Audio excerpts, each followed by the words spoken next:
সেটা তো আমাকে জিজ্ঞাসা করার থেকে ভালো হচ্ছে যে ওনাকে জিজ্ঞাসা করলেই ভালো হবে, কারণ উনি যখন এত নিশ্চিত হয়ে বলছেন যে এত সংখ্যক নাম বাদ যাবে যেখানে কাজটাই শুরু হলো না, সেখানে হয়তো ওনার কাছে কোনো তথ্য আছে, কিন্তু যে সমস্যাটা বিএলওরা ফেস করেন তারা সমস্ত কিছু করে জমা দিলেও অফিস থেকে সেই নামগুলো বাদ যায় না।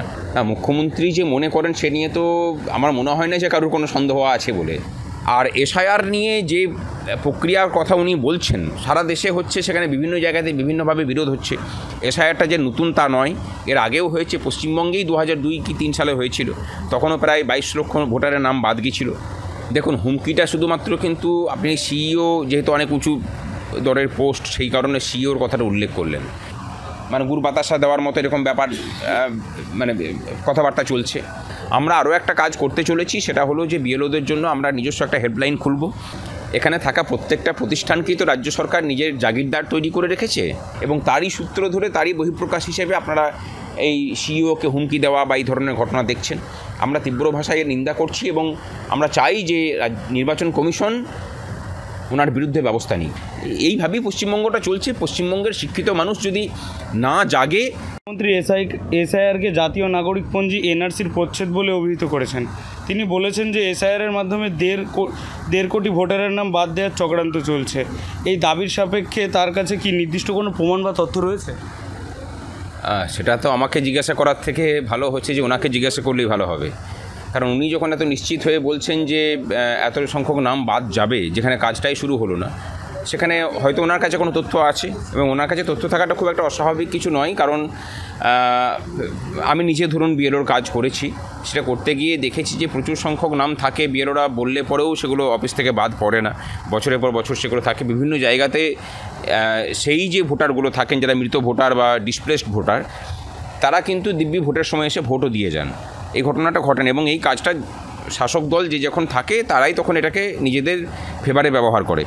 তো এই কাজটা যেহেতু হয়েছে, আমার মতে যে মানে যদি স্বচ্ছ প্রশাসন এবং স্বচ্ছ নির্বাচন প্রয়োজন হয়, তাহলে নির্ভুল ভোটার তালিকা তার তৈরি করা তার একটা প্রথম শর্ত হওয়া উচিত, এবং সেই ক্ষেত্রে এটা হওয়াটা উচিত যারা এখানকার বাসিন্দায় নয়, যারা মারা গেছেন বা যারা যেখানে থাকেন না, ধরুন এমন মানুষ আছেন যারা অন্য রাজ্যে আছেন, সেখানেকার ভোটার লিস্টে তার নাম আছে, অথচ এখানেও নাম আছে, দু জায়গাতে এন্ট্রি থাকাটা তো কাম্য নয়।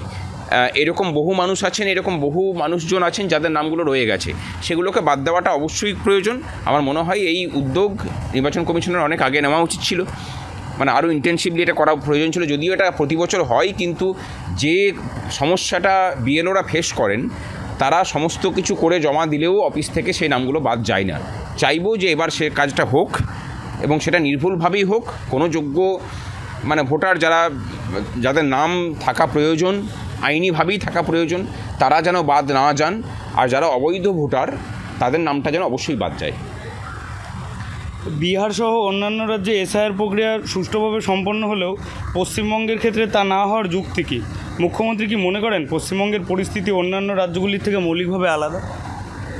মুখ্যমন্ত্রী যে মনে করেন সে নিয়ে তো আমার মনে হয় না যে কারোর কোনো সন্দেহ আছে বলে। কারণ একটা বিষয় আছে, প্রত্যেকটা কথাতেই যদি দেখেন, বিগত 14 বছর ধরে তার ধারাবাহিকতা যদি দেখেন, তিনি পার্লামেন্টে পাশ হওয়া আইন মানেন না, তিনি সুপ্রিম কোর্টের ভার্ডিক্ট মানেন না, সেটা আমি ক্ষেত্রগুলো বলছি না, তিনি কেন্দ্রীয় সরকারের কোনো নির্দেশ মানেন না।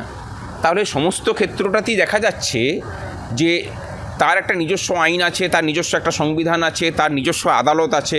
মানে পশ্চিমবঙ্গটা হচ্ছে দেশের মধ্যে থাকা আর একটা দেশ।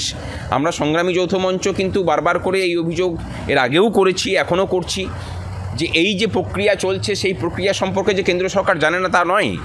দুর্ভাগ্যের বিষয় যে কেন্দ্রীয় সরকার কিন্তু যথাযথ ব্যবস্থা গ্রহণ করেনি। এটা হওয়া উচিত ছিল, আরও কড়াভাবে এটার দমন করা উচিত ছিল। একটা যুক্তরাষ্ট্রীয় কাঠামোর মধ্যে থাকা একটা রাজ্য, সে স্বকীয়ভাবে স্বাধীনভাবে বিচরণ করবে একটা দেশের মধ্যে, এবং দেশের অখণ্ডতাকে বারবার করে চ্যালেঞ্জ করবে, এটা অ্যালাউ করাটা উচিত ছিল না, এখনও নয়। আর এসআইআর নিয়ে যে প্রক্রিয়ার কথা উনি বলছেন সারা দেশে হচ্ছে, সেখানে বিভিন্ন জায়গাতে বিভিন্নভাবে বিরোধ হচ্ছে। এসআইআরটা যে নতুন তা নয়, এর আগেও হয়েছে, পশ্চিমবঙ্গেই 2002 কি 3 সালে হয়েছিল, তখনও প্রায় 22 লক্ষ ভোটারের নাম বাদ গিয়েছিল। এবারে কত বাদ যাবে আমি জানি না, কারণ এক একটা পার্টে যদি অ্যাভারেজ দেখা যায় 30 থেকে 35টা ভোটার আছে যারা মৃত ভোটার, যারা ডিসপ্লেসড ভোটার, যারা অ্যাবসেন্ট ভোটার, তাদের নামগুলো কিন্তু দিব্যি রয়ে গেছে। সেই হিসেবে যদি ধরা যায় একটা বড় সংখ্যক নাম তো বাদ যাবেই। তা সেগুলো এই উদ্যোগ অনেক আগে নেওয়া উচিত ছিল, সেগুলো নেয়নি কেন সেটা নির্বাচন কমিশন বলতে পারবে। আর এখানে বাধা দেওয়ার কারণটাও আমাদের বোধগম্য নয়, একটা মিথ্যা আতঙ্ক তৈরি করার চেষ্টা চলছে। দুর্ভাগ্যের বিষয় যে পশ্চিমবঙ্গের মানুষের মধ্যে সেই সচেতনতাও তৈরি হয়নি যে যারা যুক্তিবোধ দিয়ে কাজ করবে, অনেক বেশি করে তারা প্রভাবিত হচ্ছেন। প্রচুর রাস্তা আছে নিজেকে বৈধ প্রমাণ করার, সুতরাং অনেকগুলো ডকুমেন্ট আছে। আমার মনে হয় যে অধিকাংশ মানুষের সেই ডকুমেন্ট আছে, যাদের কাছে নেই তাদের নামগুলো বাদ যাবে।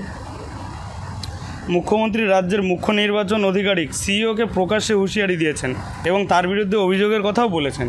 এই ধরনের সাংবিধানিক পদের একজন আধিকারিককে প্রকাশ্যে আক্রমণ করার কারণ কি, এবং এর ফলে নির্বাচন প্রক্রিয়ার নিরপেক্ষতা কতটা বিঘ্নিত হতে পারে বলে আপনারা মনে করেন? দেখুন, হুমকিটা শুধুমাত্র কিন্তু আপনি সিইও যেহেতু অনেক উঁচু দরের পোস্ট, সেই কারণে সিইওর কথাটা উল্লেখ করলেন। উনি কিন্তু এটাও বলেছেন যে নির্বাচন কমিশনের প্রতিনিধি যখন আপনার দরজায় যাবে তখন আপনারা ব্যবস্থা নেবেন। সেই দরজায় যাওয়া নির্বাচন কমিশনের প্রতিনিধি কারা? তারা বিএলওরা। অর্থাৎ আক্রমণের শিকার কিন্তু মুখ্য নির্বাচন কমিশনার হবেন না, আক্রমণের শিকার হবেন নিরস্ত্র নিরীহ বিএলওরা, যাদের পাশে নির্বাচন কমিশনও দাঁড়াবে কিনা সেটা নিয়েও আমাদের সন্দেহ আছে। সেই কারণেই আমরা দাবি তুলছি যে ইমিডিয়েটলি যারা বিএলও আছেন তাদের নিরাপত্তা সুনিশ্চিত করা হোক। একদিকে নির্বাচন কমিশন বলছে যে একজন অযোগ্য ভোটারেরও নাম যেন না থাকে, একজন যোগ্য ভোটারের নামও যেন বাদ না যায়। আবার একদিকে এরা বলছে যে তোমরা দরজায় এলে পরেই তোমাদেরকে ব্যবস্থা করা হবে, মানে গুড় বাতাসা দেওয়ার মতো এরকম ব্যাপার, মানে কথাবার্তা চলছে। তাহলে এই অবস্থার মধ্যে পড়ে বিএলওরা করবেন কি? আমার মনে হয় যে মানে আমরা দাবি তুলছি যে বিএলওদেরকে গোটা রাজ্য জুড়ে নিরাপত্তার ব্যবস্থা করুক কেন্দ্রীয় সরকার এবং মানে কেন্দ্রীয় নির্বাচন কমিশন। দরকার হলে কেন্দ্রীয় বাহিনী দিয়ে তাদের নিরাপত্তা সুনিশ্চিত করা হোক। এখন প্রশ্ন হতে পারে যে সব জায়গাতে তো কেন্দ্রীয় বাহিনী দেওয়া সম্ভব নয়, নয়।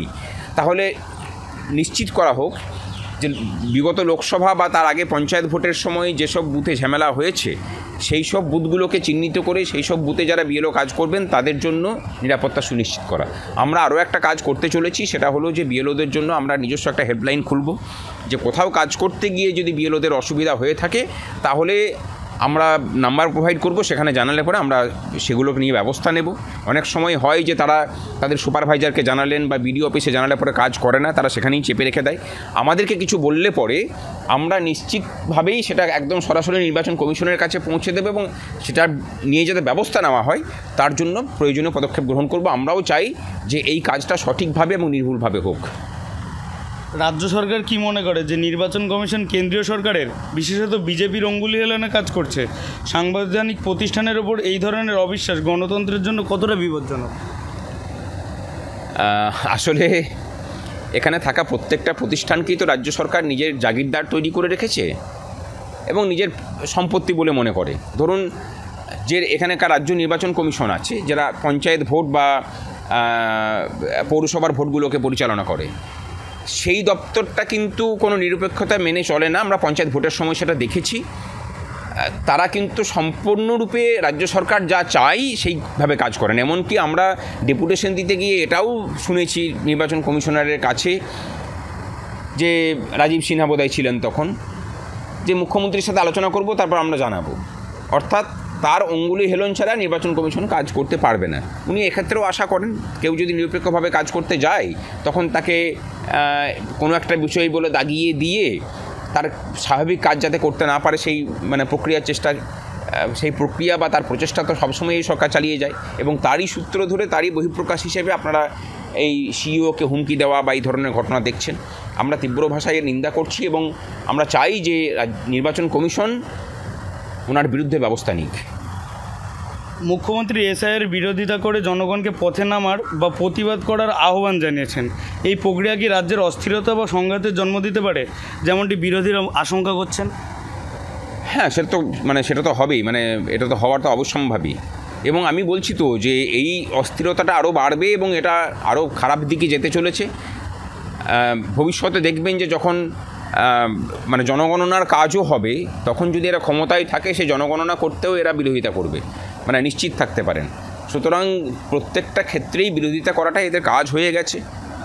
কোনো কেন্দ্রীয় প্রকল্পই এখানে লাগু হতে দেবো না। আমি প্যারালেল প্রকল্প চালাবো এবং সেই প্রকল্পগুলোকে কোনোটাকেই ভালোভাবে কন্ট্রোল করবে না, সেগুলোকে ইমপ্লিমেন্টও করা হবে না এবং আলটিমেটলি জঙ্গলের রাজত্ব চলবে। এইভাবেই পশ্চিমবঙ্গটা চলছে। পশ্চিমবঙ্গের শিক্ষিত মানুষ যদি না জাগে, তাহলে দেশের মধ্যে থেকে আরেকটা দেশ, একটা বিচ্ছিন্ন দ্বীপের মতোভাবে পশ্চিমবঙ্গ অবস্থান করে আদৌ কোনো উন্নয়ন পশ্চিমবঙ্গে সম্ভব কিনা সেটা এই রাজ্যের মানুষকে ভাবতে হবে।